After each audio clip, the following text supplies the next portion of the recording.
ಮೈತ್ರಿಕೂಟಕ್ಕೆ ರಾಹುಲ್ ನೇತೃತ್ವಕ್ಕೆ ಮಿತ್ರ ಪಕ್ಷಗಳು ಈಗ ಅಪಸ್ವರ ಎತ್ತುತ್ತಾ ಇವೆ.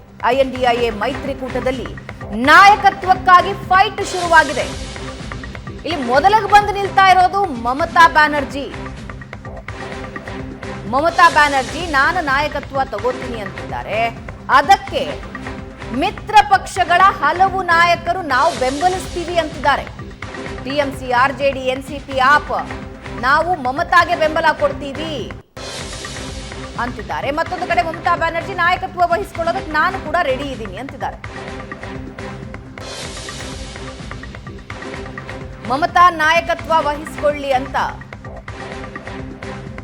ಲಾಲು, ಶರದ್ ಪವಾರ್, ಮಮತಾ ಬ್ಯಾನರ್ಜಿ ಬೆನ್ನಿಗೆ ನಿಂತಿದ್ದಾರೆ.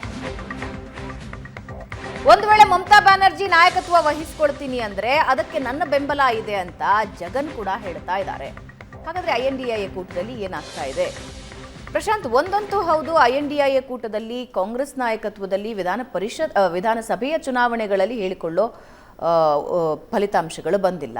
But at the same time ನನ್ನ ಕ್ವೆಶ್ಚನ್ ಇರೋದು, ಕಾಂಗ್ರೆಸ್ ನಾಯಕತ್ವವನ್ನು ಹೊರತುಪಡಿಸಿ ಬೇರೆಯವರ ನಾಯಕತ್ವ ಪ್ಲಸ್ ಕೊಡುತ್ತಾ, ಅಂದರೆ ಸಪೋರ್ಟ್ ಮಾಡುತ್ತಾ, ಹೆಲ್ಪ್ ಮಾಡುತ್ತಾ? ನಾವು ಒಟ್ಟಾರೆ ಕಳೆದ 4-5 ತಿಂಗಳಲ್ಲಿ ಕಾಂಗ್ರೆಸ್ ಲೋಕಸಭಾ ಚುನಾವಣೆಯ ನಂತರ ಬ್ಯಾಕ್ ಟು ಬ್ಯಾಕ್ 2 ಪ್ರಮುಖ ಚುನಾವಣೆಗಳನ್ನು ಸೋಲ್ತು. ಇವತ್ತೆಲ್ಲ ಈ ಅಪಸ್ವರಗಳು ಕಾರಣ ಆಗಲಿಕ್ಕೆ ಚುನಾವಣೆಯ ಸೋಲು ಕಾರಣ.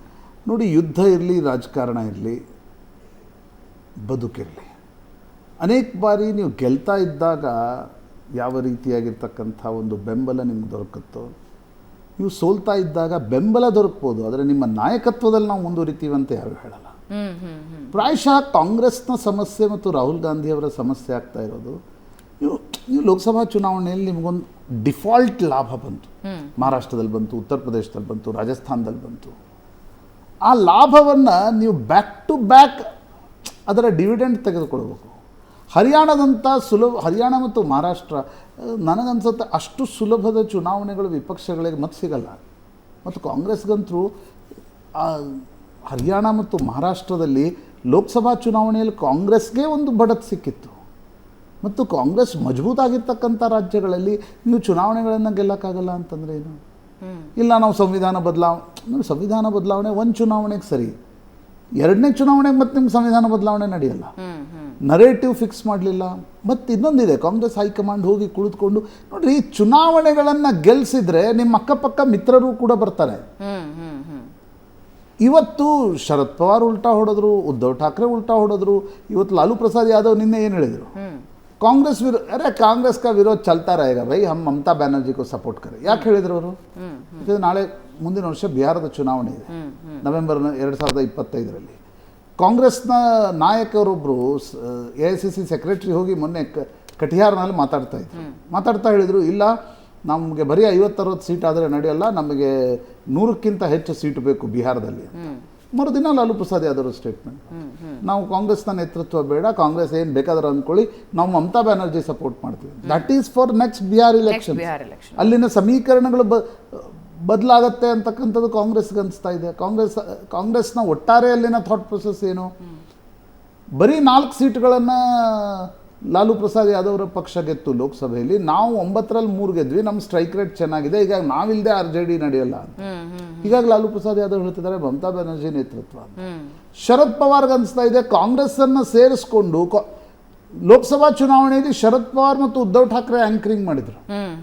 ಈಗ ಕಾಂಗ್ರೆಸ್ ಹೇಳ್ತು, ಇಲ್ಲ ನಮ್ಮ ಮುಖ್ಯಮಂತ್ರಿ ಆಗಬೇಕು, ಗಲಾಟೆ ಶುರು ಆಯಿತು, ಚುನಾವಣೆಗಳನ್ನು ಸೋತೋದ್ರು. ಹೀಗಾಗಿ ಶರದ್ ಪವಾರ್ ಹೇಳ್ತಾ ಇದ್ದಾರೆ ಮಮತಾ ಬ್ಯಾನರ್ಜಿ ನೇತೃತ್ವ ಆಗಲಿ.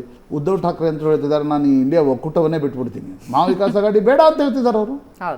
ಜಗನ್ ರೆಡ್ಡಿ ಇನ್ನೊಂದು ಕಡೆ ಹೇಳ್ತಿದ್ದಾರೆ, ಕಾಂಗ್ರೆಸ್ ನೇತೃತ್ವ ಇಲ್ಲದೆ ಹೋದರೆ ನಾನು ಕೂಡ ಇಂಡಿಯಾ ಒಕ್ಕೂಟಕ್ಕೆ ಬರ್ಲಿಕ್ಕೆ ತಯಾರಿದ್ದೀನಿ, ಬಟ್ ನನಗೆ ಕಾಂಗ್ರೆಸ್ನ ನೇತೃತ್ವ ಬೇಡ. ಯಾಕಂದರೆ ರಾಹುಲ್ ಗಾಂಧಿ, ಸೋನಿಯಾ ಗಾಂಧಿ ಅವ್ರ ಜೊತೆ ಅವರ ಸಂಬಂಧಗಳು ಅಷ್ಟಕ್ಕಷ್ಟೇ. ನನಗನ್ಸುತ್ತೆ ನೀವು ನರೇಟಿವ್ಗಳನ್ನು ಮ್ಯಾಕ್ರೋ ಲೆವೆಲ್ನಲ್ಲಿ ನರೇಟಿವ್ಗಳನ್ನು ಬಿಲ್ಡ್ ಮಾಡಿ ಎಲ್ಲ ಚುನಾವಣೆಗಳನ್ನು ಗೆಲ್ಲಕ್ಕಾಗಲ್ಲ. ಲೋಕಸಭಾ ಚುನಾವಣೆಯಲ್ಲಿ ಏನಾಗುತ್ತೆ ಭಾವನಾ, ನಾವು ಮಹಾರಾಷ್ಟ್ರದಲ್ಲೇ ನೋಡಿದ್ವಿ.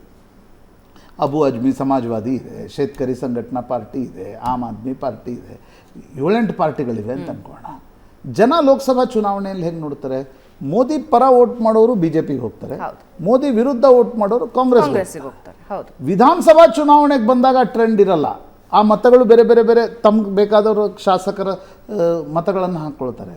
ಕಾಂಗ್ರೆಸ್ ಲೋಕಸಭಾ ಚುನಾವಣೆಯ ಒಂದು ಗೆಲುವನ್ನು ಇಷ್ಟು ಓವರ್ ಕಾನ್ಫಿಡೆಂಟಾಗಿ ತೆಗೆದುಕೊಳ್ತು.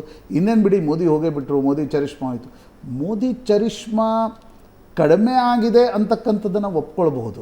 ಆದರೆ ಬಿ ಜೆ ಪಿ ತನ್ನ ಸ್ಟ್ರಾಟಜಿಗಳನ್ನು ಬದಲಾಯಿಸ್ಕೊಳ್ತಾ ಇದೆ. 2 ಕಾಲ ಹಿಂದಿಟ್ಟು ಮೋದಿಯವರನ್ನ ವಿಧಾನಸಭಾ ಚುನಾವಣೆ ಪ್ರಚಾರಕ್ಕೆ ಜಾಸ್ತಿ ಉಪಯೋಗಿಸ್ಕೊಳ್ಳದೆ RSS ಪೂರ್ತಿಯಾಗಿ ತನ್ನೆಲ್ಲ ಶಕ್ತಿಯನ್ನು ಹಾಕ್ತಾ ಸ್ಟೇಟ್ ಲೀಡರ್ಶಿಪ್ಪನ್ನು ಮುಂದಿಟ್ಕೊಂಡು 2 ಮಹತ್ವದ ಚುನಾವಣೆಗಳನ್ನು ಗೆದ್ದುಕೊಂಡಿದೆ. ದಿಲ್ಲಿಯಲ್ಲಿ ಕಾಂಗ್ರೆಸ್ನ ಅಸ್ತಿತ್ವವೇ ಇಲ್ಲ, 3% 4% ವೋಟ್ ಇದೆ. ಬಿಹಾರದಲ್ಲಿ RJD ಬಿಟ್ಟರೆ ಕಾಂಗ್ರೆಸ್ ಇಸ್ ಅ ಪಿಟ್ಲಗ್ಗು ಆಫ್ RJD. ಪಿಟ್ಲಗ್ಗು ಅಂದರೆ ಬೆನ್ನಿಗೆ ಕಟ್ಕೊಂಡು ಹೋಗ್ತಾರಲ್ಲ. ಕಾಂಗ್ರೆಸ್ಗೆ ಇಂಡಿಪೆಂಡೆಂಟ್ ಅಸ್ತಿತ್ವ ಎಲ್ಲಿದೆ? ಯಾವ ನಾಯಕರಿದ್ದಾರೆ ಬಿಹಾರದಲ್ಲಿ? ಉತ್ತರ ಪ್ರದೇಶದ ಮುಂದಿನ ಚುನಾವಣೆಯನ್ನು ನೀವು ದೊಡ್ಡದಾಗಿ ತೆಗೆದುಕೊಂಡ್ರೂ ಕೂಡ ಅಲ್ಲೂ ಏನು ಭಾಳ ಕಾಂಗ್ರೆಸ್ನ ನಾಯಕತ್ವ ಇಲ್ಲ. ನೆಕ್ಸ್ಟ್ ನೀವು ಗುಜರಾತ್ ಚುನಾವಣೆಯವರೆಗೆ ಕಾಯ್ಬೇಕು 2027ಕ್ಕೆ. ಹಾಗಿರುವಾಗ ಮಿತ್ರ ಪಕ್ಷಗಳಿಗೆ ಅನ್ನಿಸ್ತಾ ಇದೆ ಕಾಂಗ್ರೆಸ್ ನೇತೃತ್ವ ಯಾಕೆ ಬೇಕು? ಮತ್ತು ಮಿತ್ರ ಪಕ್ಷಗಳದೊಂದು ಸಮಸ್ಯೆ ಇದೆ.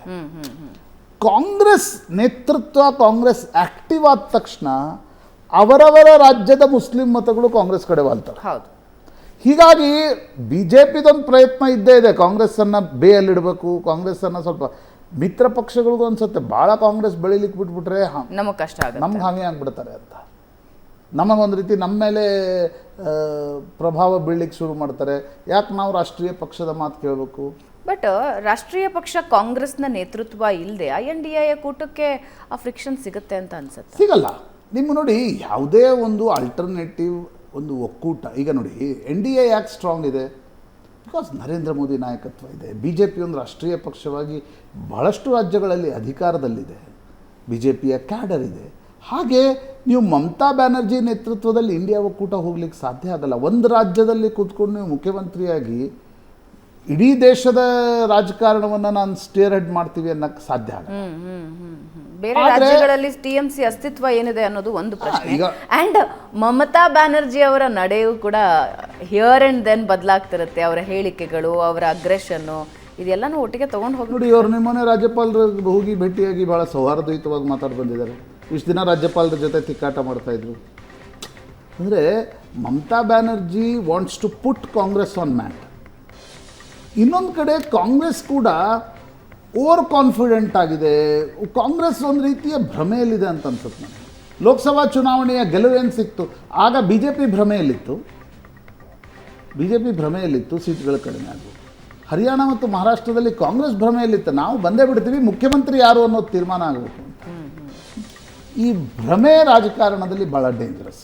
ಬಟ್ ಈಗ ಪರಿಸ್ಥಿತಿ ಹೆಂಗಿದೆ ಅಂದರೆ ಕಾಂಗ್ರೆಸ್ ನಾಯಕತ್ವದಲ್ಲಿ ಇದ್ರೂ ಪ್ರಾಬ್ಲಮ್, ಕಾಂಗ್ರೆಸ್ ನಾಯಕತ್ವ ಇಲ್ಲದೆ ಇದ್ರೂ ಪ್ರಾಬ್ಲಮ್ ಅನ್ನೋ ಪರಿಸ್ಥಿತಿಯಲ್ಲಿದೆ.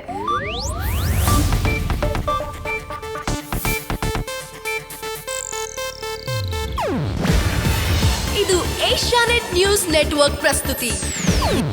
ನೀವು ನೋಡ್ತಿದ್ದೀರಾ ಏಷ್ಯಾನೆಟ್ ಸುವರ್ಣ ನ್ಯೂಸ್.